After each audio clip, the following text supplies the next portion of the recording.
Hello everyone, जय हिंद। स्वागत है आपका आपके अपने यूट्यूब चैनल के प्लेटफॉर्म में। आज मैं आपके समक्ष बात कर रहा हूँ 4 नवंबर एसएससी एमटीएस एग्जाम 2024 के सेकंड शिफ्ट के सभी महत्वपूर्ण प्रश्नों के संदर्भ में। और ये वीडियो आपके आने वाली सभी परीक्षाओं के लिए अति महत्वपूर्ण और लाभदायक होगा, इसलिए इस वीडियो को जरूर अंत तक देखें। और इसी के साथ मैं अपने वीडियो को स्टार्ट करता हूँ। और फर्स्ट महत्वपूर्ण प्रश्न है कि 86वां संविधान संशोधन के द्वारा 11वां मौलिक कर्तव्य कब जोड़ा गया था? तो इसका आंसर है वर्ष 2002 में। अर्थात 86वां संविधान संशोधन द्वारा 11वां मौलिक कर्तव्य वर्ष 2002 में जोड़ा गया था। बात करूं मैं 86वें संविधान संशोधन 2002 से संबंधित महत्वपूर्ण जानकारियों के संदर्भ में, तो इस संविधान संशोधन के द्वारा 11वां मौलिक कर्तव्य जोड़ा गया था, जो कि है हर भारतीय नागरिक का कर्तव्य होगा कि वह अपने बच्चे को, चाहे वह उसके माता पिता हो या अभिभावक, 6 से 14 वर्ष की आयु के बच्चों को शिक्षा की सुविधा उपलब्ध कराए। और एक बार पुनः रिपीट करता हूँ कि 11वां मौलिक कर्तव्य है कि हर भारतीय नागरिक का कर्तव्य होगा कि वह अपने बच्चे को, चाहे वह उसके माता पिता हो या अभिभावक, 6 से 14 वर्ष की आयु के बच्चों को शिक्षा की सुविधा उपलब्ध कराए। बात करूं मैं मौलिक कर्तव्यों से संबंधित महत्वपूर्ण जानकारियों के संदर्भ में, मौलिक कर्तव्यों का उल्लेख संविधान के भाग 4 के अनुच्छेद 51 में किया गया है। और भारतीय संविधान में मौलिक कर्तव्यों की संख्या 11 है। और संविधान में प्रथम 10 मौलिक कर्तव्यों को 42वें संविधान संशोधन 1976 के द्वारा जोड़े गए, जबकि 11वां मौलिक कर्तव्य 86वां संविधान संशोधन 2002 के द्वारा जोड़ा गया था। और मौलिक कर्तव्य अर्थात फंडामेंटल ड्यूटीज को सरदार संरक्षण समिति की सिफारिश पर संविधान में जोड़े गए हैं। और मौलिक कर्तव्यों को रूस देश के संविधान से लिया गया है। और ये सभी पॉइंट भी आने वाली परीक्षाओं की दृष्टि से अति महत्वपूर्ण हैं। और नेक्स्ट क्वेश्चन है कि किसी भी देश में कितने केंद्रीय बैंक हो सकते हैं? तो इसका आंसर है एक। बात करूं मैं केंद्रीय बैंक से संबंधित महत्वपूर्ण जानकारी के संदर्भ में, तो किसी भी देश में एक केंद्रीय बैंक होता है। और विदेशों के साथ सरकार के लेन देन केंद्र बैंक की मदद से ही किए जाते हैं। और केंद्र बैंक एक सरकारी संस्था है जो मुद्रा आपूर्ति या प्रचलन में मुद्रा की मात्रा की निगरानी करता है। और मूल्य स्थिरता कई केंद्रीय बैंकों का प्राथमिक लक्ष्य होता है। बात करूं मैं भारत के संदर्भ में, तो भारत में केंद्रीय बैंक को भारतीय रिजर्व बैंक कहते हैं। और नेक्स्ट क्वेश्चन है कि शेरशाह सूरी का मकबरा कहाँ स्थित है? तो इसका आंसर है सासाराम, बिहार में। अर्थात सूर्य वंश के संस्थापक शेरशाह सूरी का मकबरा सासाराम, बिहार में स्थित है।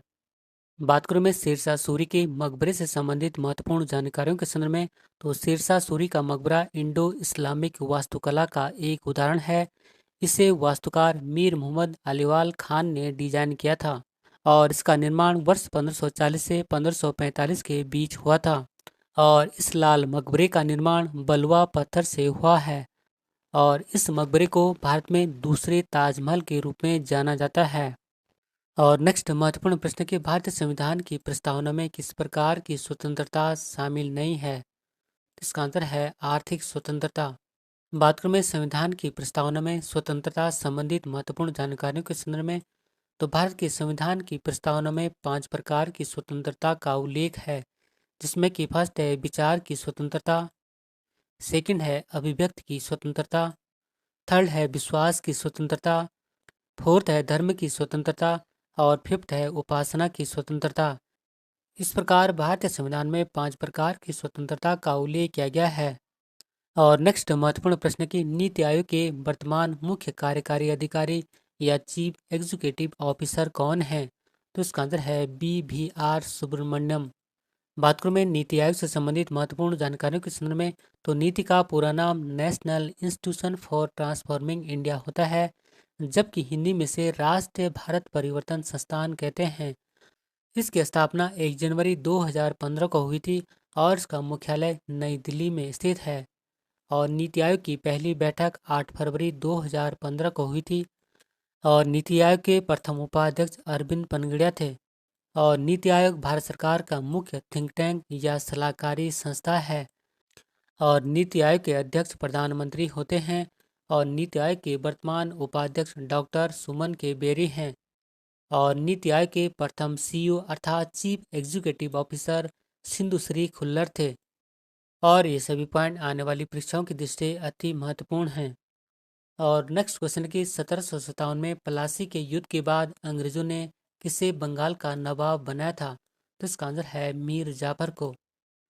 और प्लासी का युद्ध 23 जून 1757 को भागीरथी नदी के तट पर पश्चिम बंगाल के प्लासी नामक स्थान पर हुआ था।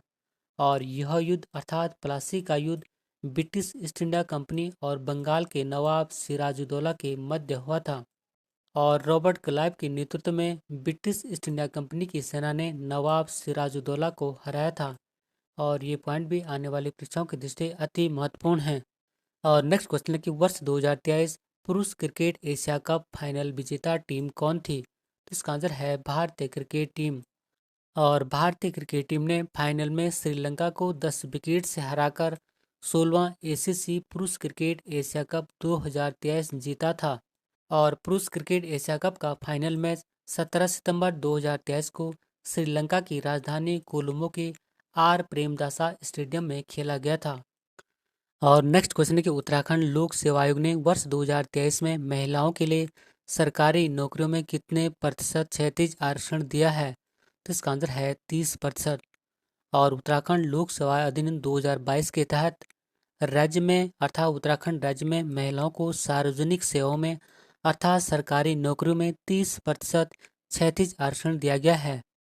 और नेक्स्ट महत्वपूर्ण प्रश्न की जुकाम या कॉमन कोल्ड किस वायरस के द्वारा होता है? तो इसका आंसर है राइनो वायरस के द्वारा। बात करें में जुकाम या कॉमन कोल्ड से संबंधित महत्वपूर्ण जानकारियों के संदर्भ में, तो जुकाम या कॉमन कोल्ड विषाणु से होता है। और जुकाम या कॉमन कोल्ड कई तरह के वायरसों से हो सकता है, जिनमें से राइनो वायरस मुख्य है। और जुकाम या कॉमन कोल्ड अति संक्रामक रोग है। और यह अर्थात जुकाम नाक और श्वसन पथ में संक्रमण करता है। और नेक्स्ट महत्वपूर्ण प्रश्न है कि वर्ष 1930 में हुए नमक सत्याग्रह आंदोलन का नेतृत्व किसने किया था? तो इसका आंसर है महात्मा गांधी ने। बात करूं मैं नमक सत्याग्रह आंदोलन से संबंधित महत्वपूर्ण जानकारियों के संदर्भ में, तो यह आंदोलन अर्थात नमक सत्याग्रह आंदोलन अहिंसक सविनय अवज्ञा का एक हिस्सा था। और इस आंदोलन को दांडी मार्च या दांडी सत्याग्रह के नाम से भी जाना जाता है। और यह आंदोलन अर्थात नमक सत्याग्रह आंदोलन 12 मार्च 1930 को साबरमती से शुरू हुआ था और 6 अप्रैल 1930 को दांडी नवसारी में खत्म हुआ था।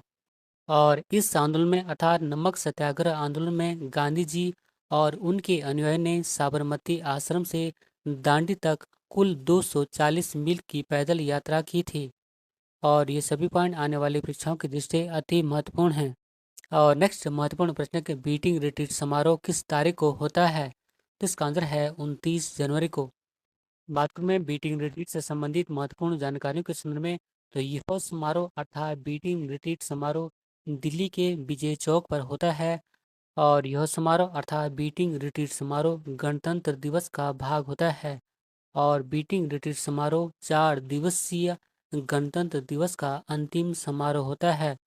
गणतंत्र दिवस का समारोह 26 जनवरी से 29 जनवरी तक होता है।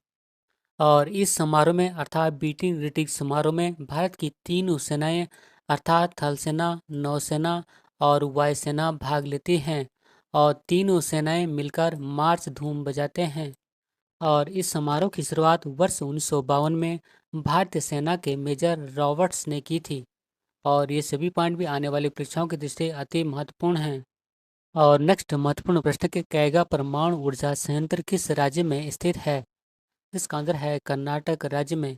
बात करूं मैं भारत के परमाणु ऊर्जा संयंत्र के संदर्भ में, तो भारत का पहला परमाणु ऊर्जा संयंत्र तारापुर परमाणु ऊर्जा संयंत्र है। और इसकी स्थापना अर्थात तारापुर परमाणु ऊर्जा संयंत्र की स्थापना वर्ष 1969 में अमेरिका के सहयोग से महाराष्ट्र के ठाणे जिले में स्थापित किया गया था। और जबकि तमिलनाडु के कल्पक्कम में स्थित मद्रास परमाणु ऊर्जा स्टेशन भारत का पहला पूरी तरह से स्वदेशी परमाणु ऊर्जा स्टेशन है। और इसकी स्थापना वर्ष 1983 में हुई थी। और नेक्स्ट क्वेश्चन कि वर्ष 1951 की जनगणना के अनुसार भारत में महिला साक्षरता कितने प्रतिशत थी? तो इसका आंसर है 18.33%।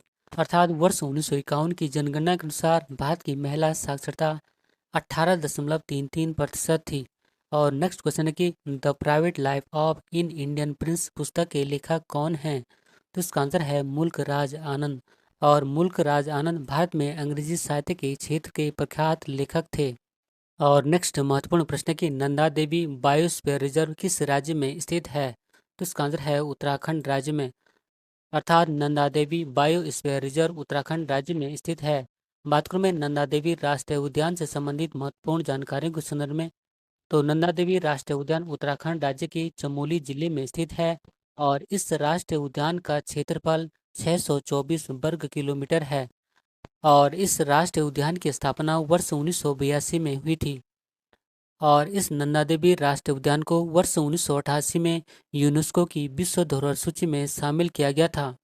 बात करूं मैं उत्तराखंड राज्य के अन्य राष्ट्रीय उद्यानों के संदर्भ में, तो जैसे कि फर्स्ट है कार्बेट राष्ट्रीय उद्यान और इसकी स्थापना वर्ष 1936 में हुई थी और यह भारत का पहला राष्ट्रीय उद्यान है। और नेक्स्ट है गोविंद राष्ट्रीय उद्यान और इसकी स्थापना वर्ष 1980 में हुई थी। नेक्स्ट है गंगोत्री राष्ट्रीय उद्यान और इसकी स्थापना वर्ष 1989 में हुई थी। और नेक्स्ट है राजाजी राष्ट्रीय उद्यान और इसकी स्थापना वर्ष 1983 में हुई थी। और नेक्स्ट है फूलों की घाटी राष्ट्रीय उद्यान और इसकी स्थापना वर्ष 1982 में हुई थी। और ये सभी पॉइंट भी आने वाली परीक्षाओं की दृष्टि से अति महत्वपूर्ण हैं। और इसी पॉइंट के साथ मैं अपनी वीडियो को समाप्त करता हूँ। यदि आपको मेरा वीडियो का कंटेंट पसंद आए तो वीडियो को लाइक शेयर और सब्सक्राइब भी जरूर करें। मिलते हैं जल्दी नेक्स्ट वीडियो में, तब तक के लिए धन्यवाद। जय हिंद।